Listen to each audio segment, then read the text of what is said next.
Hello friends, ఈరోజు నేను మీకు ఈ వీడియోలో మనకి అమెజాన్ నుంచి ఇలాంటి పేపర్ టేప్ వేసిన పార్సిల్స్ వచ్చినప్పుడు ఎంత జాగ్రత్తగా ఉండాలో చూపిస్తాను.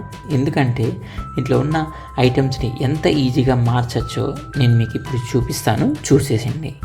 ఇదైతే పూర్తిగా సీల్ వేసిన ప్యాకేజీ, మీరు గమనించండి.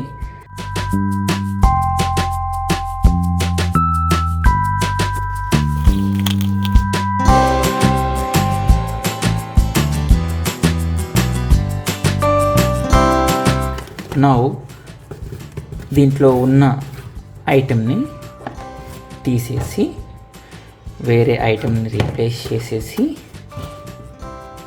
బాక్స్ని అంతకుముందు ఎలా ఉందో అలాగే క్లోజ్ చేసేసేయచ్చు. Now see tape as it is అలాగే ఉంది. అంతా కూడా ఏం డిస్టర్బెన్స్ అయితే లేదు. Thank you for watching. మీకు ఈ వీడియో నచ్చినట్టయితే లైక్ చేయండి. ఇలాంటి మరిన్ని వీడియోస్ కోసం నా ఛానల్ని సబ్స్క్రైబ్ చేయండి. Thank you.